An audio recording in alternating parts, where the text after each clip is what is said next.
Unacademy. Let's crack it. Good evening everyone. किस चीज का बैच है? यूपीएससी का? यूपीएससी सिविल सर्विसेज का?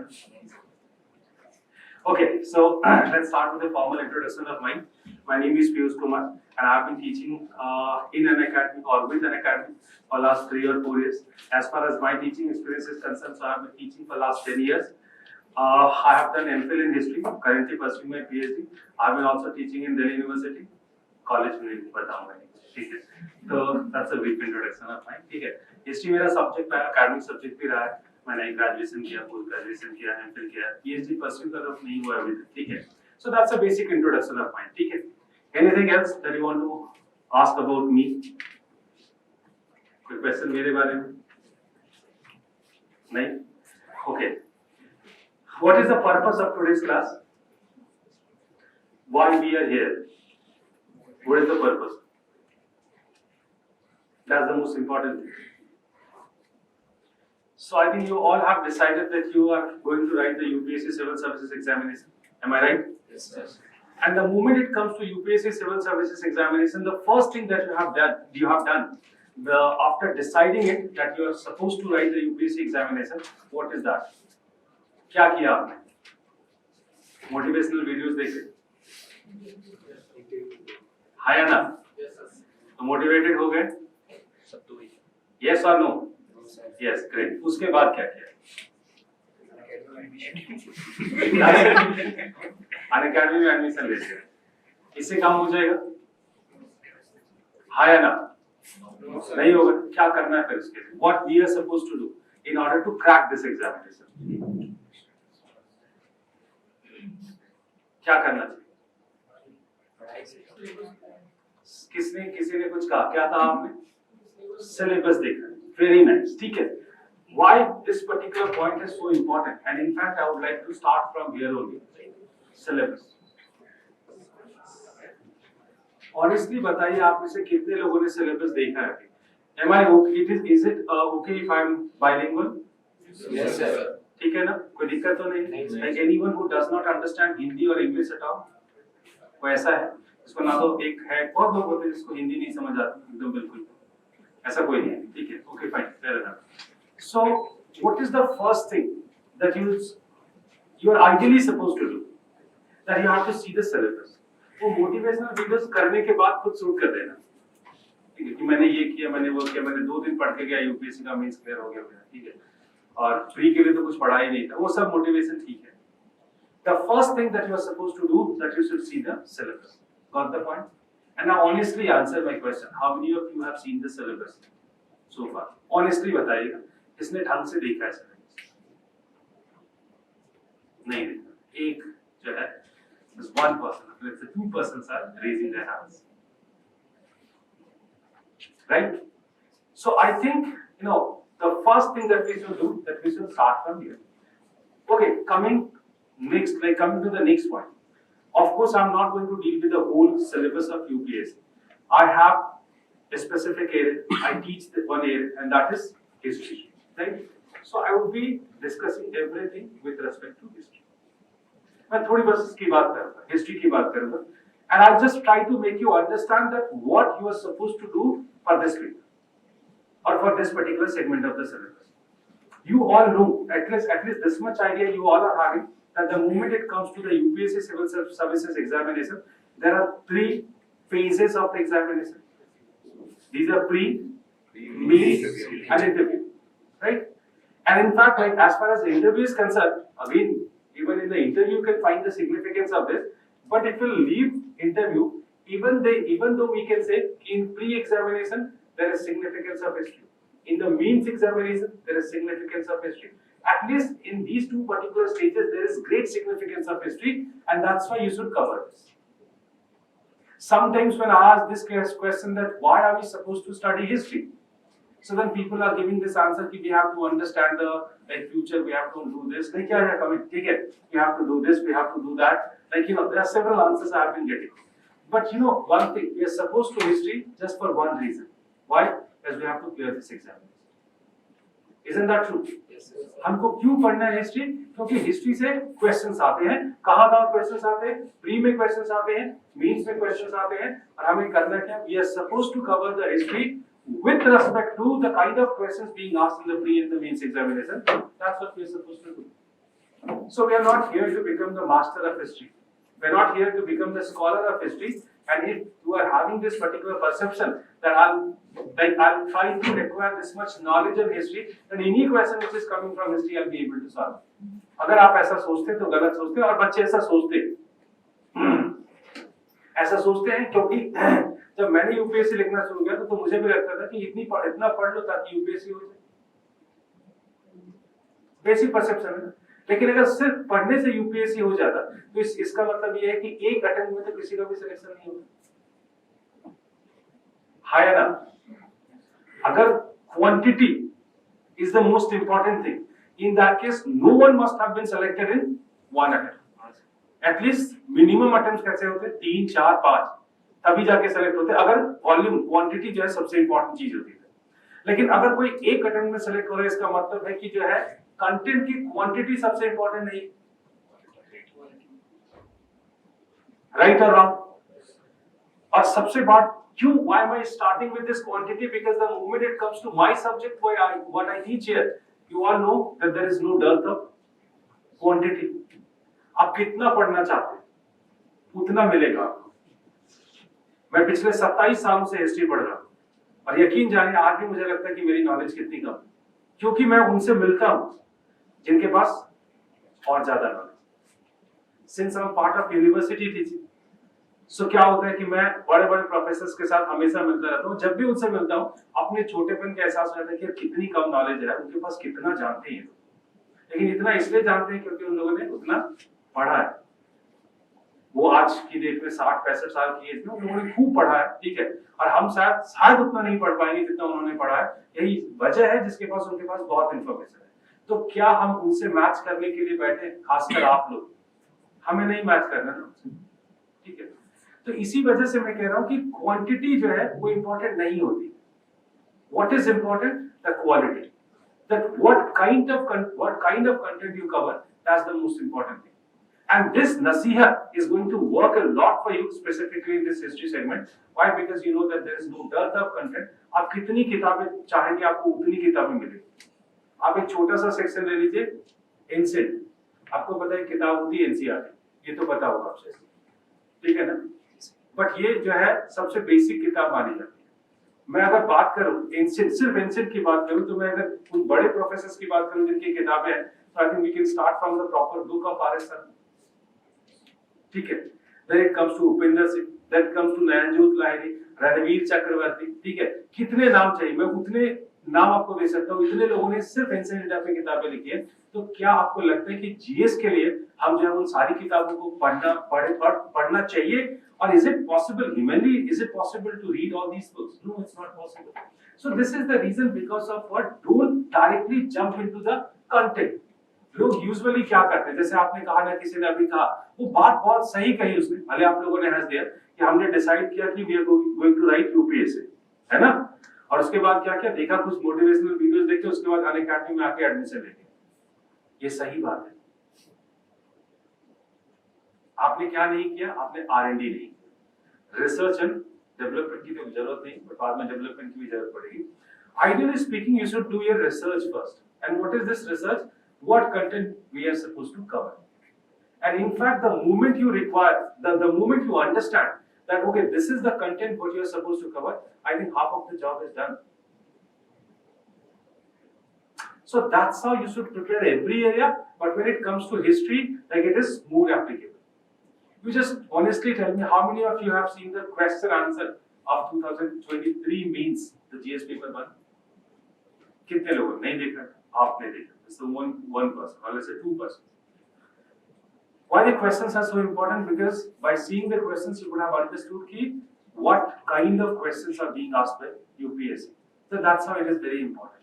Anyways, so I'm here to discuss about all these things, that what exactly we are supposed to do in history, how we should take, how we should deal with this particular subject. As I told you that in terms of the volume of the content, there is huge amount of content. हमें नहीं पढ़ना है. ठीक है, हमें उतना नहीं पढ़ना, हमें उतना ही पढ़ना जिससे हमारा यूपीएससी में सिलेक्शन हो जाए। Because our objective is very simple, it's very clear and in fact there should not be any confusion in that. I have met with so many people while reading history, they develop their love for the subject. मैं बोलता हूँ कि खत्म है ना, वो खत्म है, उसके बाद आप फिर कुछ नहीं कर सकते। I always used to say one thing, all these subjects are the weapons that you need to use in the war, that is exam, and you need to win this battle. That's it, it's very simple. ये सब औजार, किसी के साथ आपको ये नहीं करना कि हिस्ट्री मुझे अच्छी लगती है, ज्योग्राफी मुझे पसंद नहीं है, या ज्यादातर यही बोलेंगे कि हिस्ट्री मुझे अच्छी नहीं लगती। इसमें से कितने इंजीनियर्स बैठे हैं? अच्छा, कम है, नंबर थोड़ा गिर रहा है। पहले अगर मैं ये सवाल आज से 5 साल पहले पूछता था, क्लास में आधे से ज्यादा लोग हाथ खड़े करते थे। So that's a good sign. ठीक है, कि चलो दूसरे फील्ड के लोग भी आ रहे हैं। तो हम क्या बात करने वाले हैं? Let me discuss that how I'm going to save this particular class. So I'm just going to discuss couple of things. First, that what is the syllabus which is given. Second, how to understand.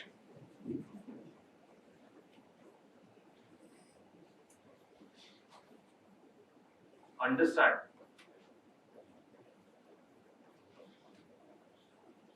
syllabus.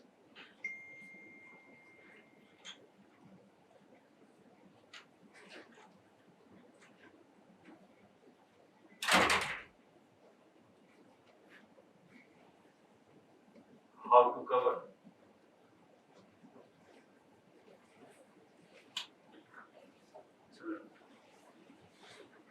यकीन जानिए, हम जो पढ़ते हैं class में उसके अलावा आपको भी इनपुट डालने की जरूरत होती है। अगर आप अपना इनपुट नहीं डालेंगे और आप सोचेंगे कि आपका सिलेक्शन हो जाएगा, then it is not possible. I hope this is a very simple equation that you all must be understanding. We have been teaching the same thing to the whole class, but then in this whole class, you know that hardly is going to happen that 1 or 2 students are going to be selected. तो क्यों, क्या फर्क है उसमें? वो फर्क क्या है? पर्सनल इनपुट का।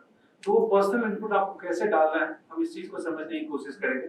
मैं कैसे हेल्प करूंगा, हम उसको भी समझने की कोशिश करेंगे। ठीक है, so let's talk about first syllabus. Okay, now in this syllabus segment, let us first talk about the pre. Have you seen the syllabus? No, I have already said you haven't seen the syllabus. Let me write the syllabus. Okay. So the first part is that there's only one line which is given in the UPSC syllabus: history of India and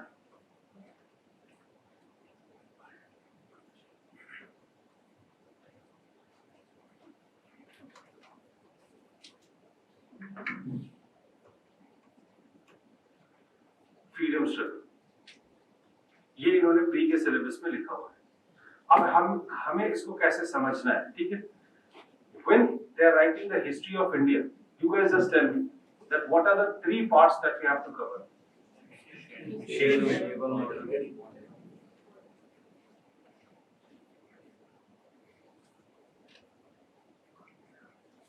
Medieval, modern, correct? These are the 3 parts of history of India, right? But then one more thing that you must understand, they are writing it separately. Ideally speaking, once they have been writing the history of India, so from the ancient times or let's say prehistoric times to till date, the history has been covered. Just by writing history of India. Yes or no? उन्होंने लिख दिया history of India, तो आप उसको ये लिखने की थोड़ी जरूरत है कि फ्रीडम स्ट्रगल चाहे भाई अलग से लिखने की जरूरत होगी। But they are writing. So is there any meaning of this? और ऐसे यूपीएससी को लगा थोड़ा और लिख देते, उनको अच्छा लग रहा था प्रिंट करने में। नहीं, टाइप करने वाला थोड़ा एंजॉय करा हुआ टाइप करने वाला, चलो खटाखट और टाइप करते हैं हिस्ट्री ऑफ फ्रीडम स्ट्रगल। हाँ या ना? नहीं ना?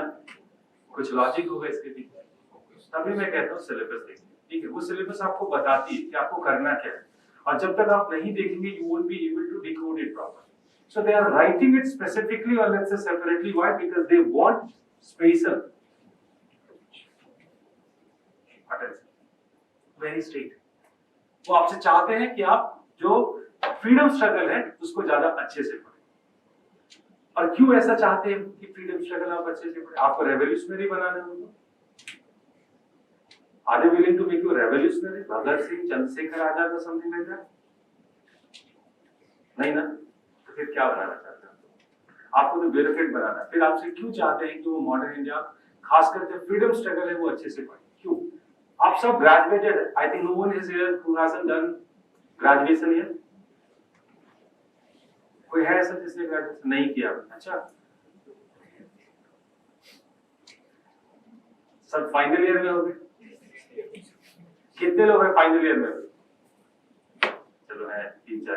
अच्छा, उससे भी कम, इसका मतलब सेकंड ईयर वाले भी है। ये होता है मोटिवेशन। इनको आज बिठा दिया जाए यूपीएससी एग्जाम में, पता चला टॉप कर जाएंगे। That's the high motivation. No, I appreciate that you are so concerned about your UPSC journey in this particular age. But then yet, it is also important that whether you are able to maintain this motivation throughout the years. At least you have to maintain this motivation for 3 years. आप अगर रख पाते हैं आपके लिए बहुत अच्छा है, आप अगर नहीं रख पाते तो आपके लिए बहुत बुरा है।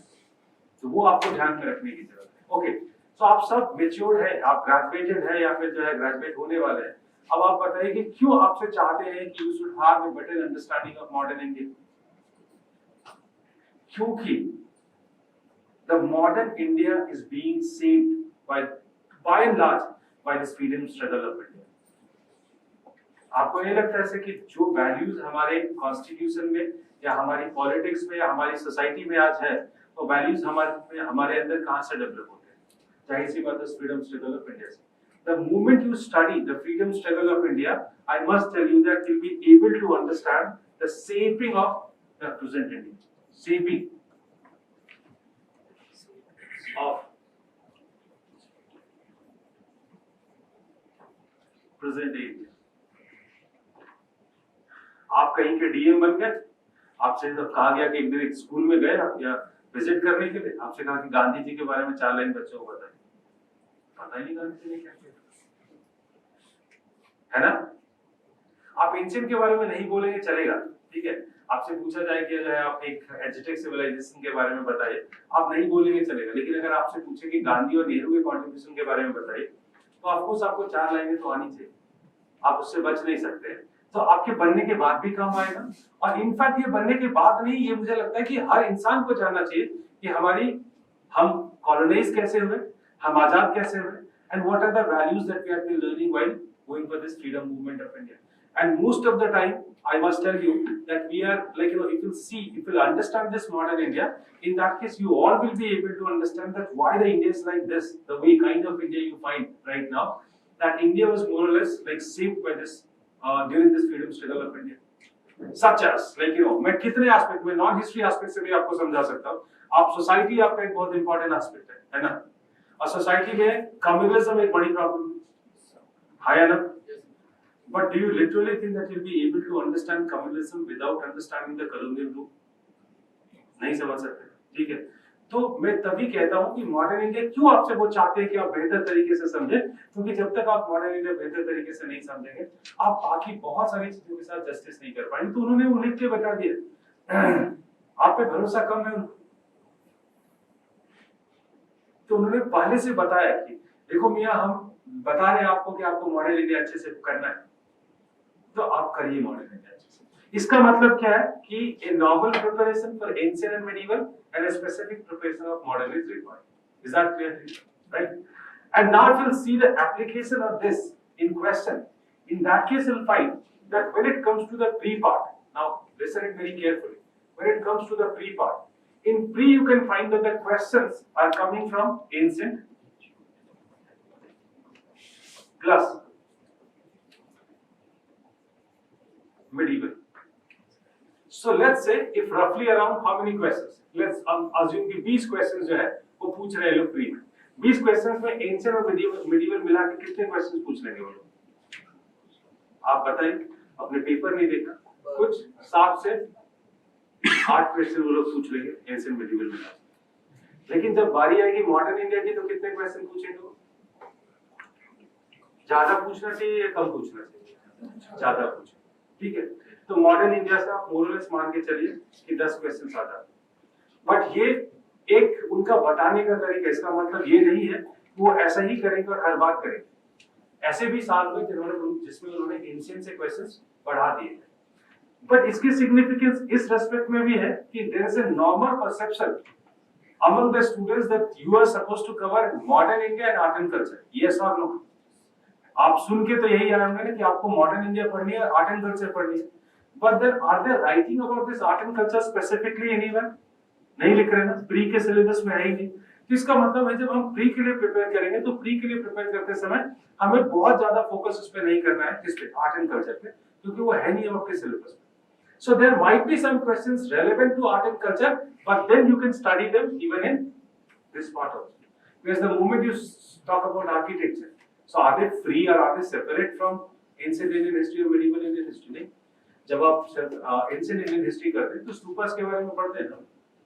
जब आप medieval करते हैं तो आप medieval architecture के बारे में पढ़ते हैं। तो कुछ ऐसी चीजें जो ओवरलैपिंग है आर्ट एंड कल्चर में और हिस्ट्री में, तो वहां से क्वेश्चंस आ सकते हैं। But precisely art and culture जैसे डांस हो गया या म्यूजिक हो गया, हम वहां से नहीं पूछ रहे। आप देख लीजिए पिछले कुछ सालों के क्वेश्चन उठाए, तो पुराना जो परसेप्शन है ना वो बदला है, और आपको उस बदलाव को you need to understand that transformation which is coming in UPSC. That's very important, right? So this is one thing that I must tell. Okay, fine. After the pre, let us go to the mains itself.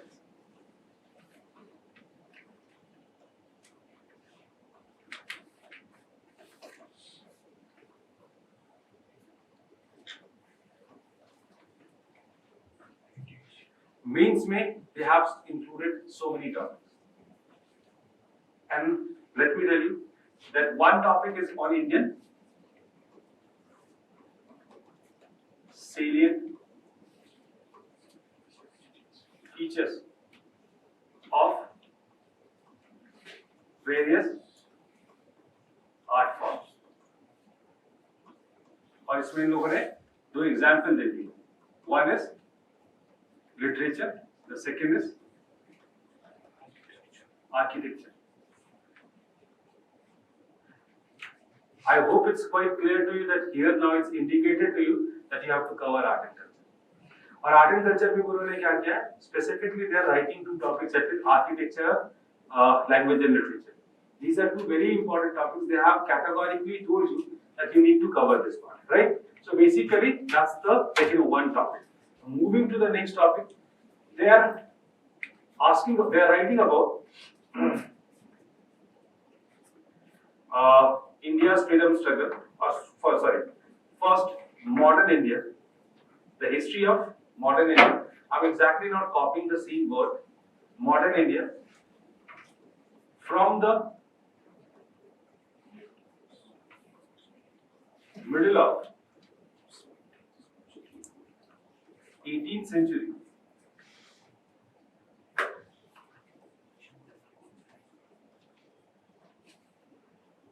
to till date. That's the definition of modern India that they have given. Okay. Third, India's struggle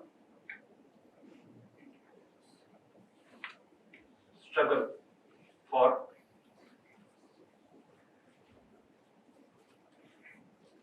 independence. They're writing it. They're adding something here.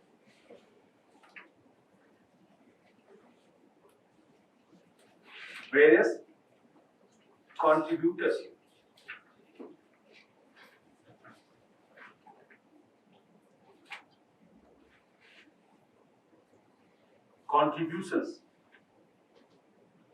from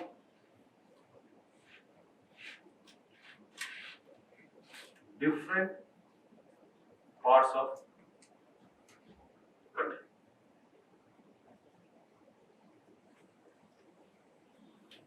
Fourth is post-independence.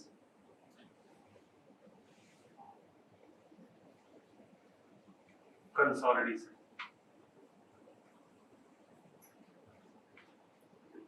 And fifth is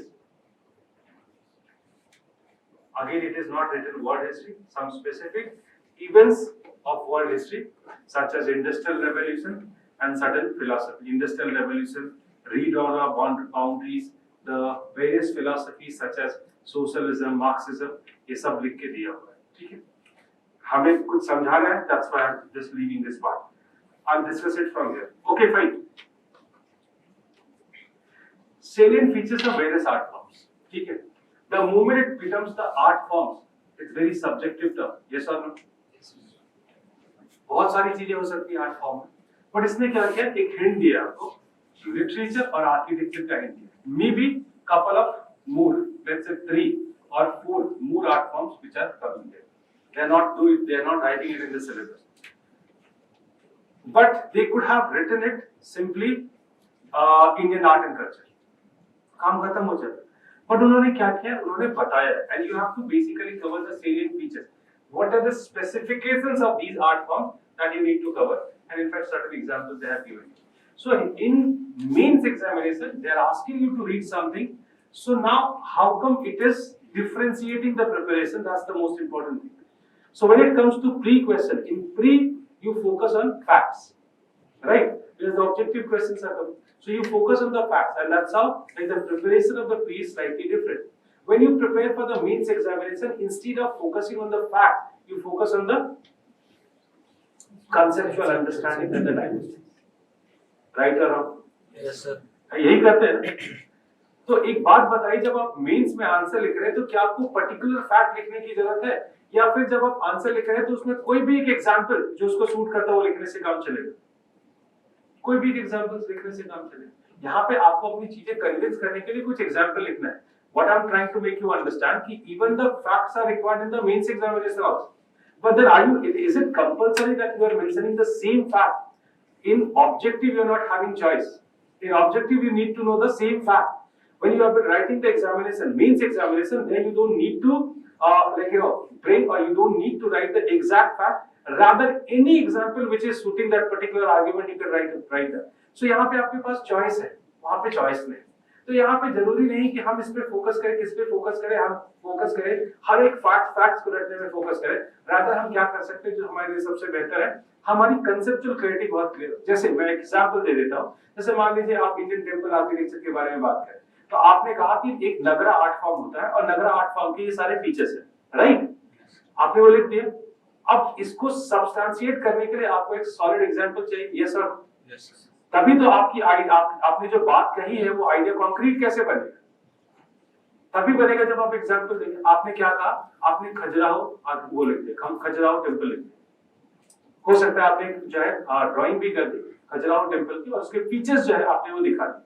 लेकिन अगर आप Khajuraho temple की जगह अगर आपने जो है Dilwara Jain temple लिख दिया होता तो आपका आंसर गलत हो जाता, नहीं ना? अल्टीमेटली एग्जाम्पल आपको देना है, तो एग्जाम्पल कोई भी हो सकता है. मतलब मैं कहने की कोशिश ये कर रहा हूँ कि आपको मेंस में इतना एक्यूरेट होने की जरूरत नहीं है फैक्ट्स के रिगार्ड, बट आपको मेंस में आपके डायमेंशंस बड़े ऊपर होने चाहिए.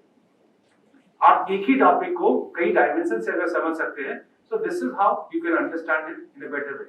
So that's the reason, because of what you just just catch couple of themes and just cover them in multiple dimensions, and that's how you're just done with this particular segment.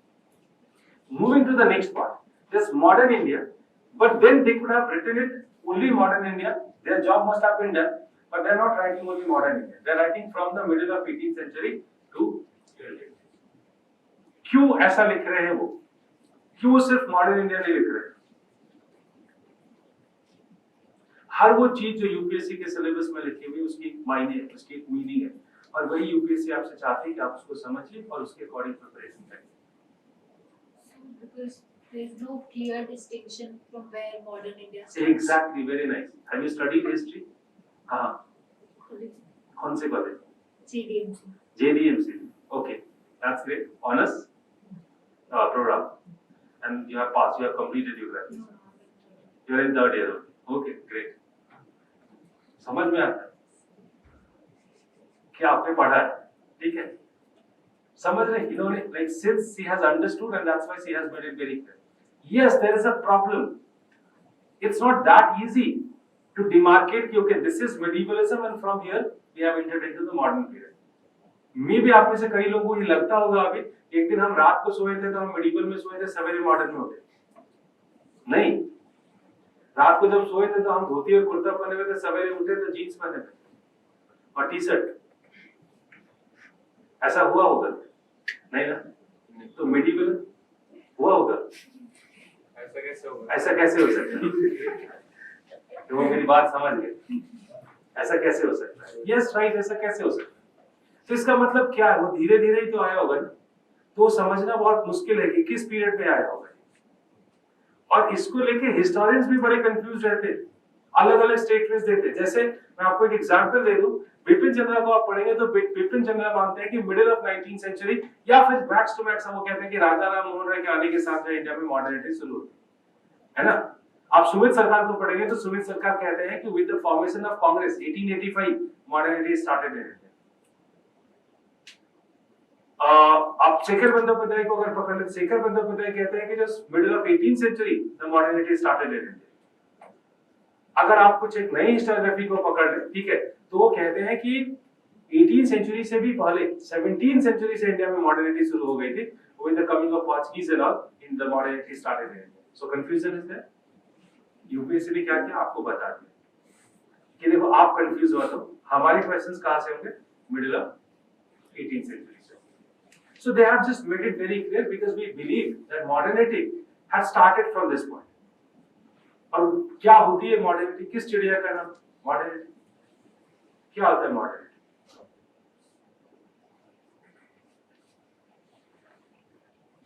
आप सब use करते हैं ना ये वाला word, मैं history नहीं पूछ रहा, I am simply asking one term, what is modernity? How do you understand that? Progressive mindset. Progressive mindset, very nice. क्या होता है progressive mindset? Liberty, equality. Okay fine, तो वो तो बहुत बाद में आता है, जब 18th सेंचुरी में आता है, 1789 में फ्रांस में आता है, liberty, equality, fraternity, because of what we have been calling it revolution. But the modernity is coming much earlier. What is this? Sorry, very nice, rational thinking. अब ये रैशनल थिंकिंग क्या होती है? ये कौन सी थिंकिंग होती है भाई?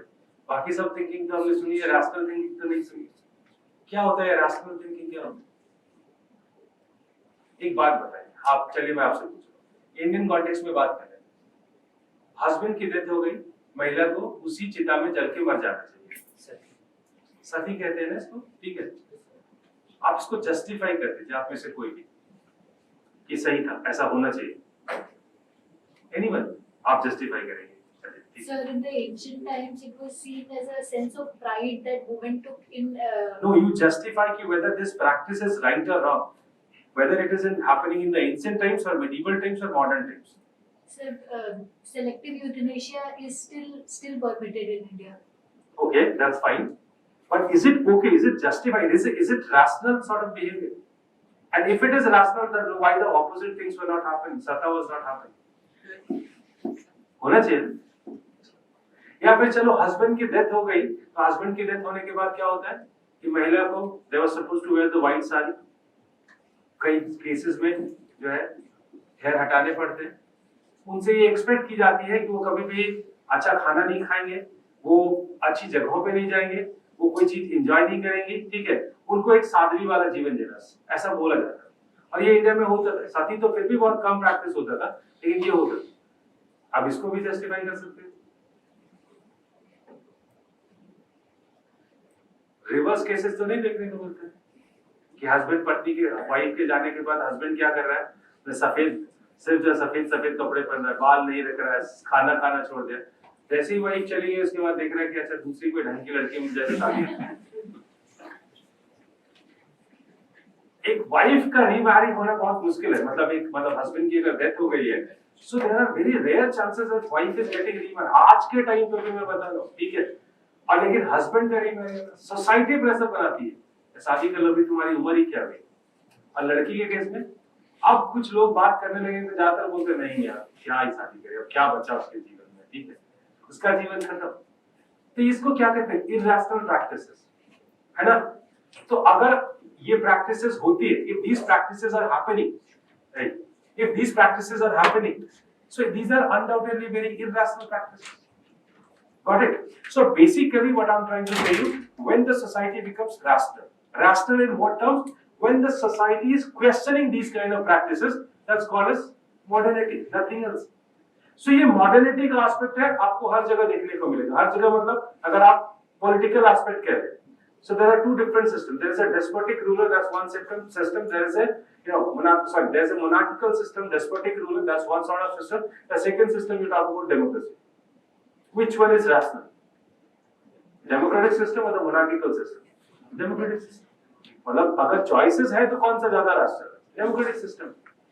ठीक है. अगर मैं सोसाइटी में पूछूं कि एक सोसाइटी है जो सती इंडोर्स करती है, जो विडोविड को इंडोर्स करती है, और दूसरा मैं कहता हूं कि नहीं ये सारी चीजों को इंडोर्स नहीं करती है सोसाइटी, कौन सा राष्ट्र सोसाइटी? दूसरा वाला. ठीक है. So इसी तरीके से जो rationalism है, this is the central idea behind the modernity. And the moment you see the practices of these kind of things coming into the society, so on the basis of that, we have started saying, yes, this is the, now we have started entering into a modern, sort of modern world. But then do you literally think that in one day the society might have changed? Possibility is there? नहीं possible. तो ये कैसा होता है? ये transition होता है. तो कभी हम वैसा जीन्स वाला वो सही कह रहे थे, नहीं हो सकता वैसा कि रात को धोती में सोए हुए सवेरे जीन्स में होते हो. तो उसी तरीके से ये ट्रांजिशन भी एक दिन में पॉसिबल नहीं. माइंडसेट का बदलना, अभी किसी ने कहा माइंडसेट का बदलना, तो माइंड्स हमारे एक दिन में नहीं बदलते. वो सिर्फ हिंदी सिनेमा में होता है कि हीरो विलेन जब आखिरी में बहुत पिटता है, खूब पिटता है, उसके बाद एकदम से उसका माइंड चेंज हो जाता है ना, वो माफी मांगने लगता है. और अभी तब भी मौका मिल जाएगा तो एक बार फिर से गन उठा के फिर से अटैक कर देता है, जब फिर से हीरो मार देता है तो उसके बाद फाइनल वाला दिन परिवर्तन हो जाता है. यूजुअली ऐसा नहीं होता है. Transformation of mind is a process, right? And through that only we become rational and whatsoever it is. Ultimately, it's a process. So modernity is also a process. So I think we have to understand the modernity with respect to this. तो आप confuse ना हो, उसकी वजह से उन्होंने लिख के बताया कि देखो यार, the middle of 18th century यानी Palasi, Battle of Palasi is considered to be one of the most significant event. या फिर आप कर्नाटिक वॉर्स ले लो कि वहां के आगे आपको पढ़ना है, क्योंकि वहां से आगे हम मानते हैं कि इंडिया में चेंजेस शुरू हुए जो कि हैवी. क्यों? क्योंकि इंडिया में धीरे-धीरे कुछ फेनोमेना आने लगे. जैसे बहुत सारे एक्ट्स पास होते हैं ब्रिटिश पार्लियामेंट में, जैसे रेगुलेटिंग एक्ट है, पिट्स इंडिया एक्ट है, या कुछ अमेंडिंग एक्ट्स है. ठीक है, बहुत सारे एक्ट्स पास होते हैं. और वो एक्ट्स क्यों पास हो रहे हैं? इंडिया में गवर्न करने के लिए. आपको नहीं लगता कि अगर वो लोग जो है एक्ट्स के थ्रू इंडिया में गवर्न कर रहे हैं, तो थोड़ी तो logic I Indian administrative system या इंडियन एडमिनिस्ट्रेशन में. और उससे पहले क्या होता था? अकबर होता था या औरंगजेब होता था. ठीक है, अब औरंगजेब की यार उसमें कोई कॉन्स्टिट्यूशन है नहीं. औरंगजेब को इसकी शक्ल पसंद नहीं, बोले हाथी के पैर के नीचे कुचल मत इसको. एग्जाम्पल दे रहा हूँ सर. पर पहले भी तो होते थे क्या? पहले भी जैसे धर्मशास्त्र और इनके थ्रू चलता था. हाँ, तो मैं तो कह ही रहा हूँ पीछे के सिस्टम को मैं कहा रैशनल कह रहा हूँ. मैंने कहा कि इस पॉइंट के बाद हम रैशनल बनते हैं. क्यों? तो मैं एक एग्जांपल इसका दे रहा हूँ, रूल ऑफ लॉ. तो औरंगजेब अगर ऐसा फरमान देते हैं तो किसी की हिम्मत है कि वो रोक ले जाके औरंगजेब को? आज के टाइम पे कोई ऐसा कर सकता है? तो फिर दो वो थे ना चेंजेस. कौन से? एक एंशिएंट से मेडिवल में, क्योंकि पहले तो मॉडर्न थिंकिंग ही थी एक तरीके से. नहीं थी, तो एंशिएंट से जो मेडिवल में ट्रांजिशन है वो एक अलग चीज है. वो भी एक ट्रांजिशन है, बिल्कुल है, आप सही कह रहे हैं. बट वो ट्रांजिशन हम फ्यूडलिज्म के कॉन्टेक्स्ट में समझते हैं. आपको पता है फ्यूडलिज्म? हाँ, वो फ्यूडलिटी, सामंतवाद जो होता है. तो जब हम एंशिएंट से मेडिवल में जो है ट्रांसफॉर्म करते हैं, then there are some different set of ideas on the basis of what we say कि now there is a kind of great change in the society, let's call it a different period. बिल्कुल सही कह रहे हैं. ठीक है, उसी तरीके से medieval से modern में ट्रांजिशन है, तो हम उसको रूल ऑफ लॉ के पर्सपेक्टिव में देख सकते हैं.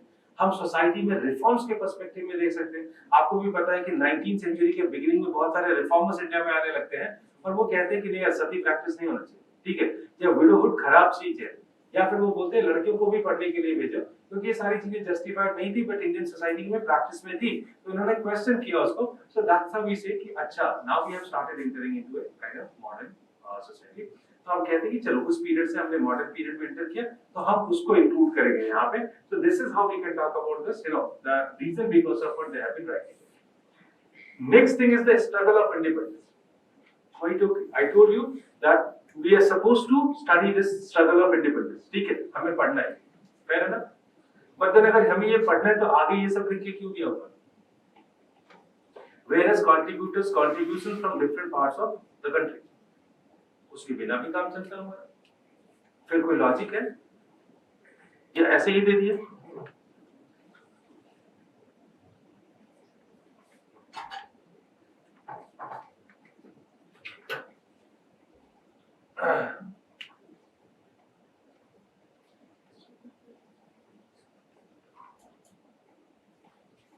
कुछ तो लॉजिक होगा जब अगर उन्होंने लिखा yes go ahead Sir, to give us a pan-Indian perspective, True.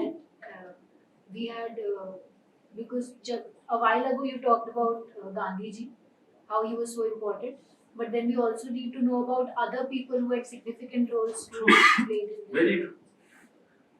आपको नहीं लगता है कि एक परसेप्शन है इंडिया में कि इंडिया में आजादी किसकी वजह से आई? गांधी जी की वजह से। सो ऐसा नहीं है कि there was no role which was played by Gandhi ji. Undoubtedly, a very significant role was played by Gandhi ji. But then it is also very much questionable that everything was done by Mahatma Gandhi.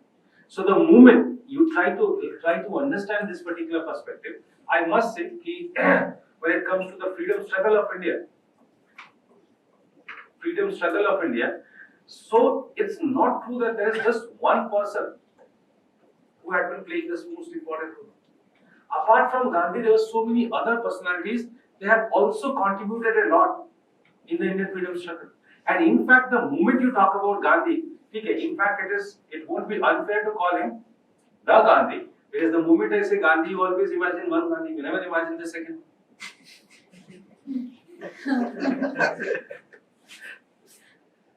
है ना?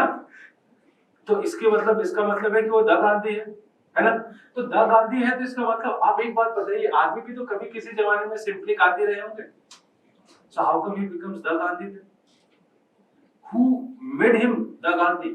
Is it only him who had so much talent that he became such a great leader, being followed by such a huge number? In fact, it is also true simultaneously that Gandhi does not become the Gandhi only because of his talent, but for making him the Gandhi, this had played also very significant role. Masses. और masses आपको लगता है कि बस ऐसे ही follow करते थे? ठीक है, ऐसा नहीं था. उनकी अपनी इंटरप्रिटेशन होती थी कि गांधी गांधी गांधी चलो फॉलो कर. ऐसा नहीं है, उनकी अपनी एक समझ थी. सही या गलत वो सब्जेक्टिव हो सकती है, but then they had their own understanding and because of what they preferred to follow Gandhi.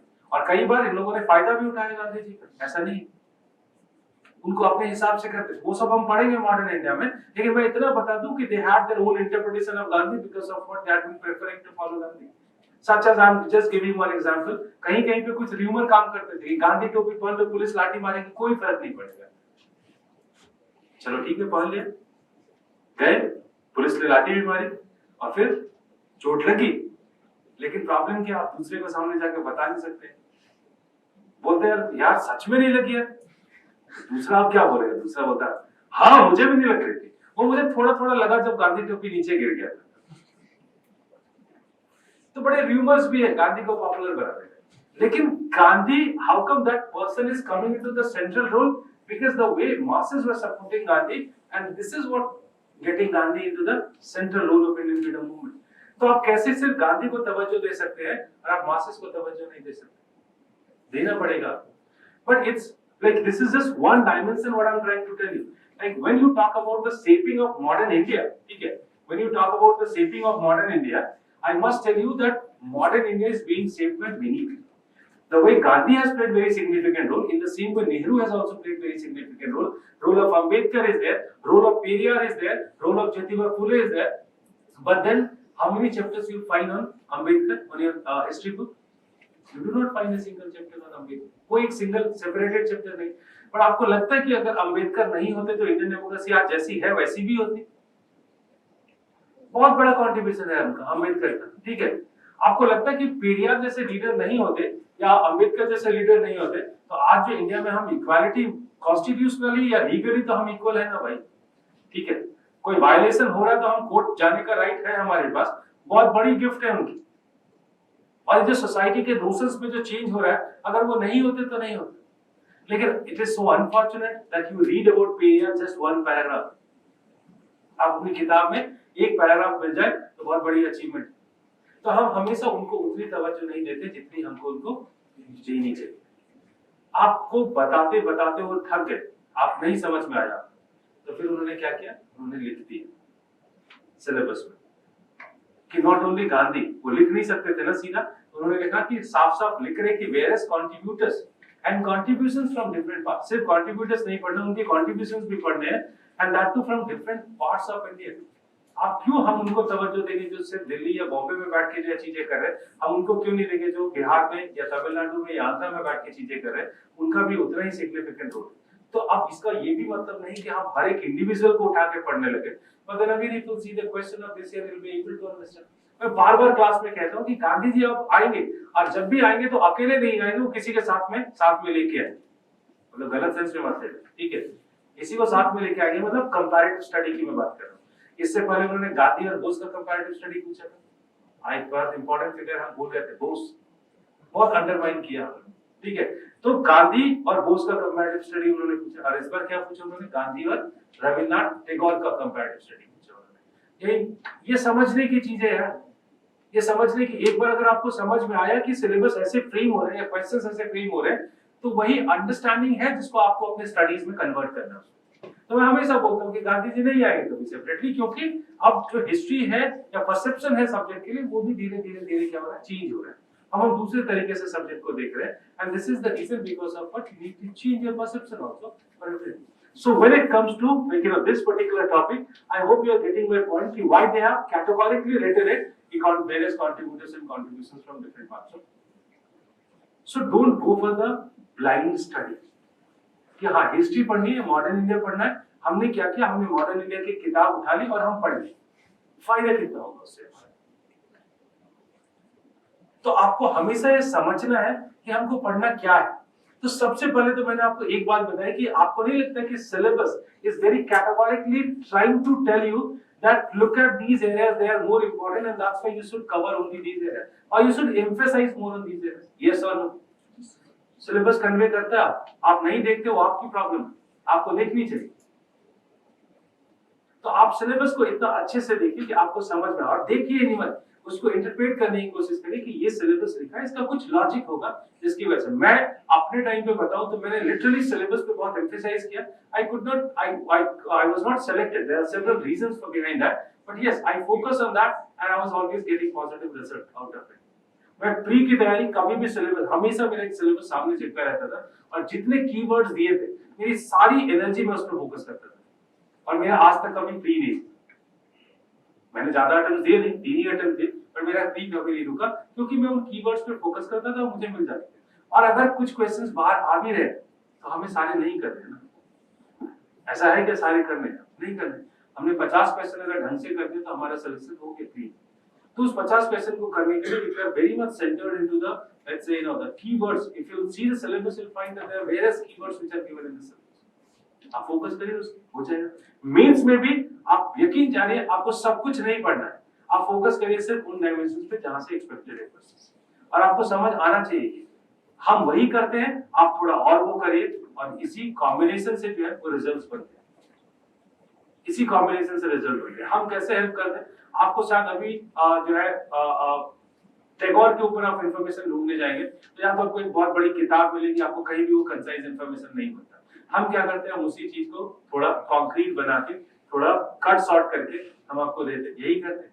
But हम भी वही करते हैं, और आप थोड़ी और अपनी तरफ से मशक्कत करेंगे, चीजें सॉल्व हो जाएंगी। यही दोनों एफर्ट जब मिलती है रिजल्ट निकलता है। The second thing or the second suggestion after the syllabus, ठीक है, that is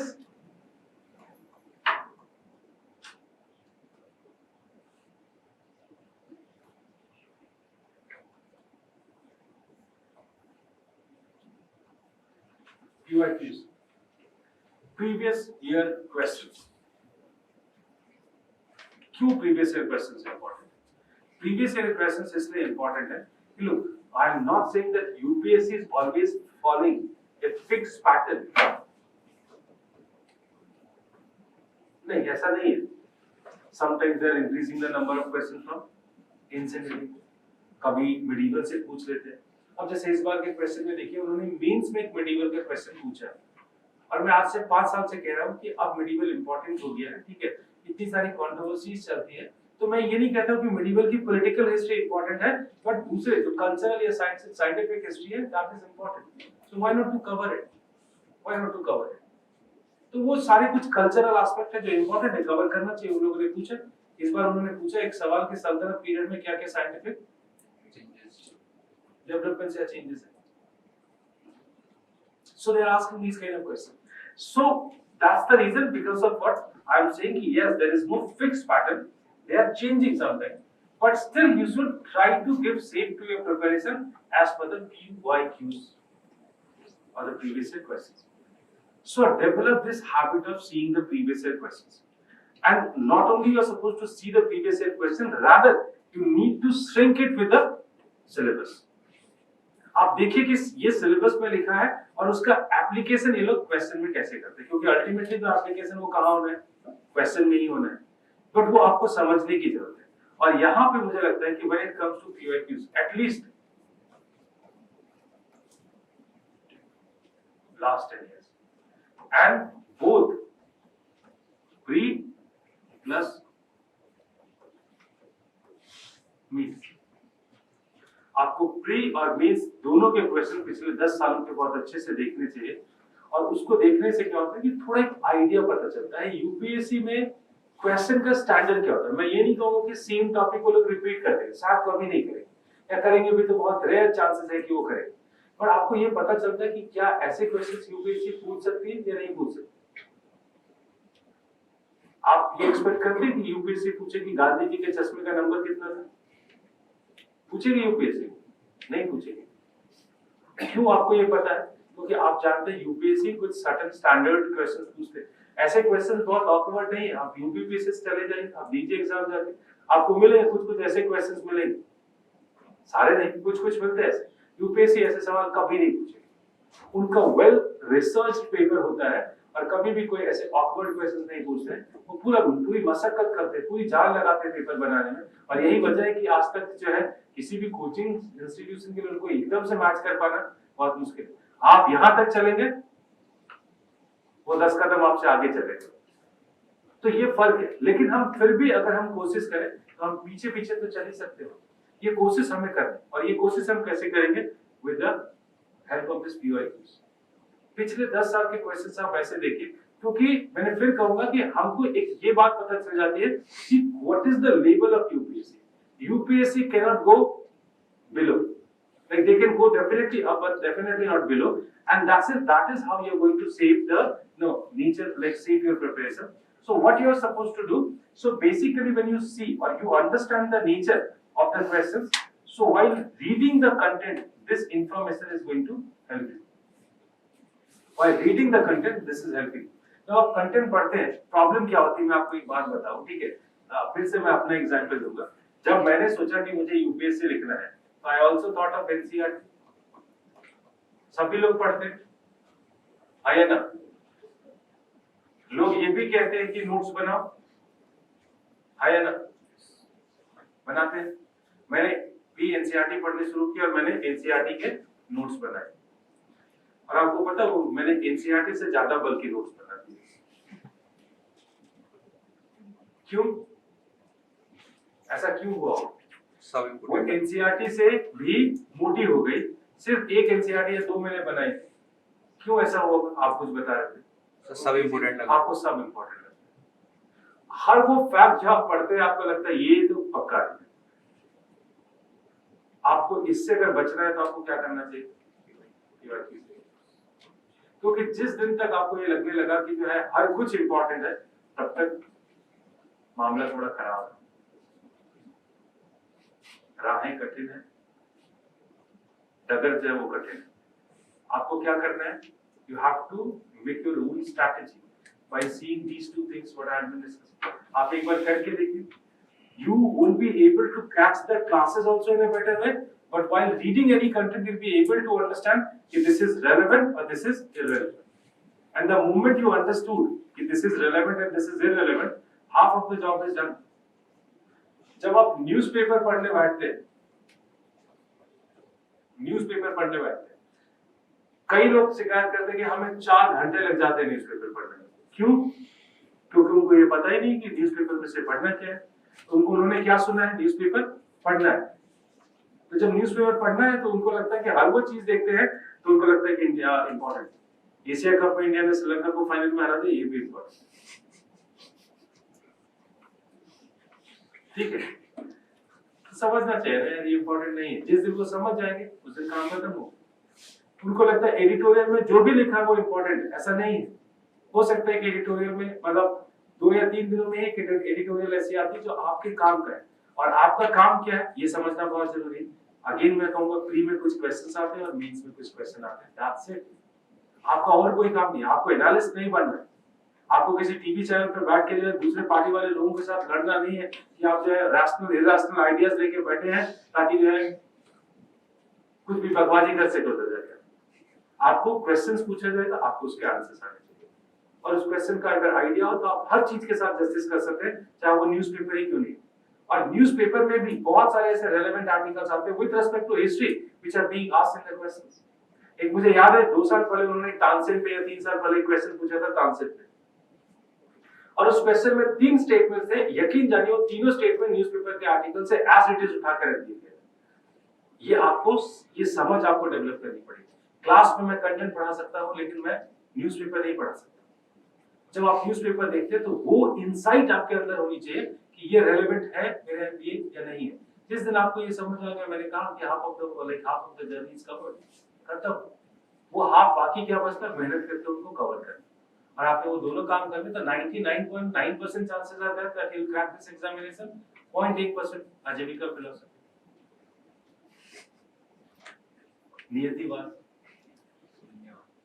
नियतिवाद, शून्यवाद, उधर नागार्जुन की नियतिवाद, बेटा किस्मत में लिखा है जो वही होगा।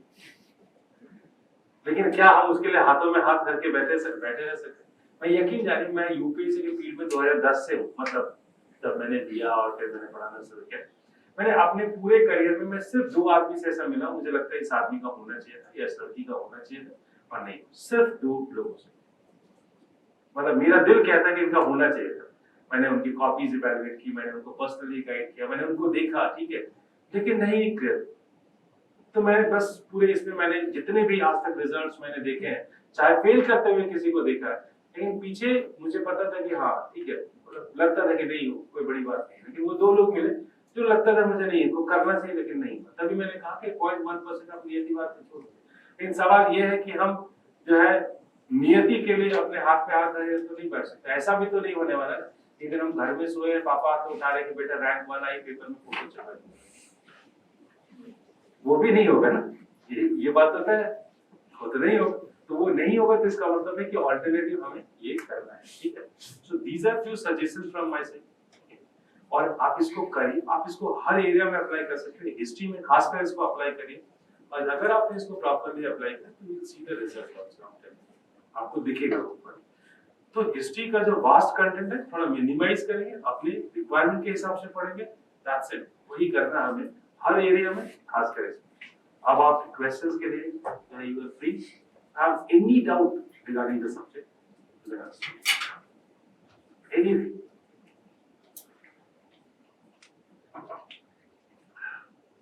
So what will be our sources? हाँ, that's a very important question. ठीक. So look, normally I do not suggest students to read a lot. So at least those who are joining us, ठीक है, I always ask कि for first ancient.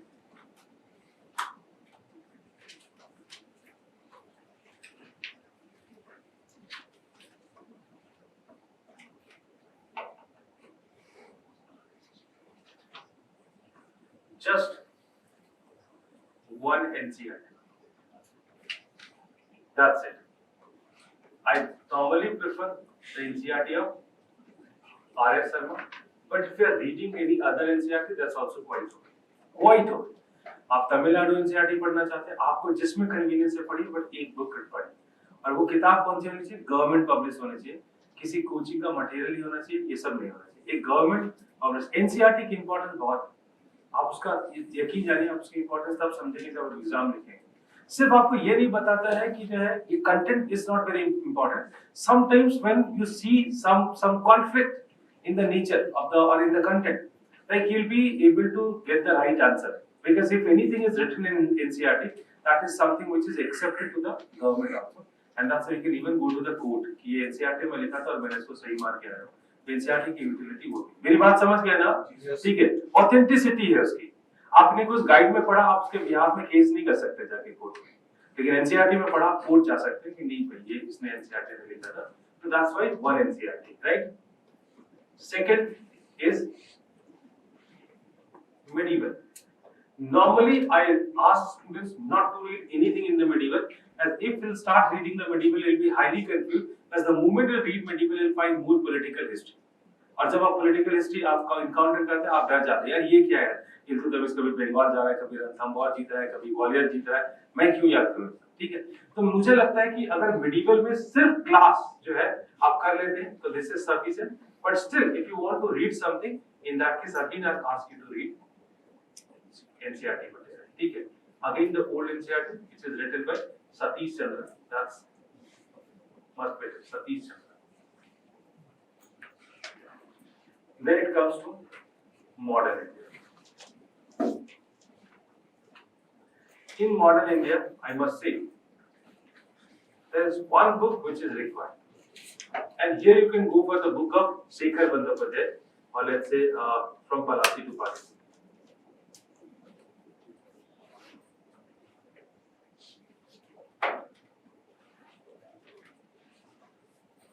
Partition and after. It's a book by Shekhar Bandyopadhyay.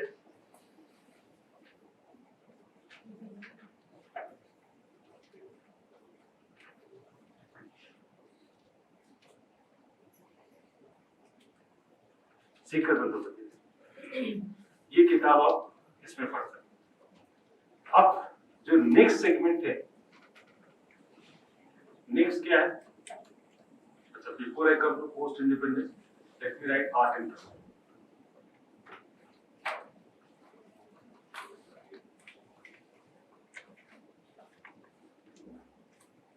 In art and culture, again one new NCERT, which is giving like 8 chapters are given in this book, and I guess these 8 chapters are more than sufficient. But here you need to compensate it with something. So वहाँ पे वो हम बाद में देखेंगे. Basic here. Then it comes to post independence. I normally ask students not to read anything on post independence. Why? Because post independence directly or indirectly being covered by you from some other areas such as polity. जब आप पढ़ते हैं तो 1950s के बाद के development आप देख लेते हैं. जब आप इकोनॉमी पढ़ते हैं 1950s के बाद की डेवलपमेंट आप देख लेते हैं, चाहे प्लानिंग हो, चाहे लैंड रिफॉर्म्स हो, या जमींदारी अबॉलिशन हो, ये सब आप नॉर्मली देख लेते हैं. ठीक है, तो ज्यादातर हिस्सा आप जो है दूसरे सब्जेक्ट के थ्रू कवर कर लेते हैं. एक फिर भी अगर कुछ पढ़ना हो, so there are couple of chapters that you can read from the book of Vipin Chandra. Some chapters from the book which is India since independence.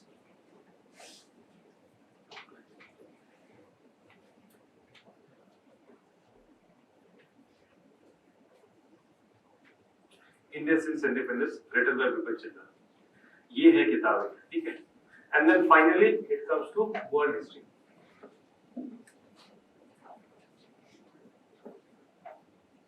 In world history segment, there are just some NCERTs. Why am I saying some NCERT? Because one NCERT does not cover everything. But some NCERTs मतलब class 9th, 10th and 12th. 9th, 10th,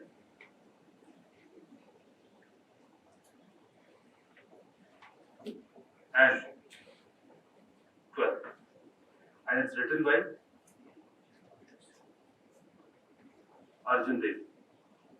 ये सारी NCERTs हैं जो अलग अलग cover करते हैं, but ठीक है, पूरी 9th वाली नहीं पढ़नी, पूरी 10th वाली नहीं पढ़नी, 12th वाली पूरी पढ़नी है, जो फर्स्ट वर्ल्ड वॉर से लेके कोल्ड वॉर का पीरियड कवर है.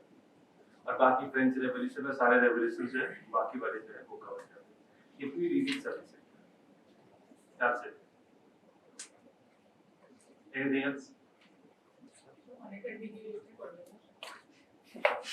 अच्छा सवाल है.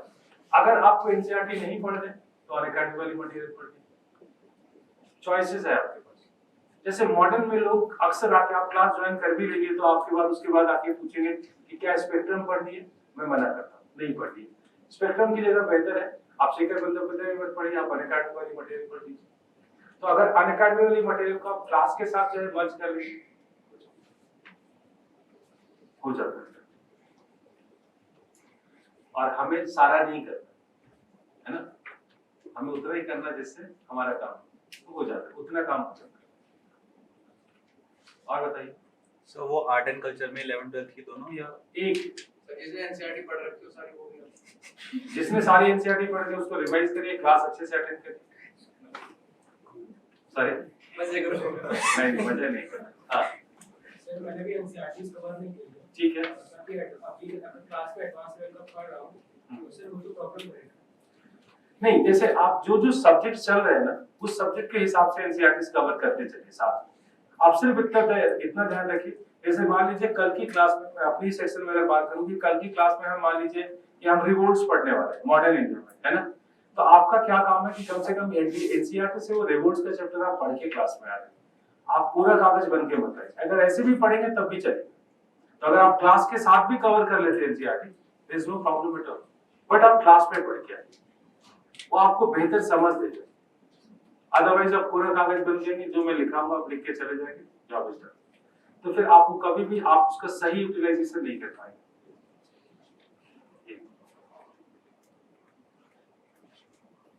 Unacademy. Let's crack it.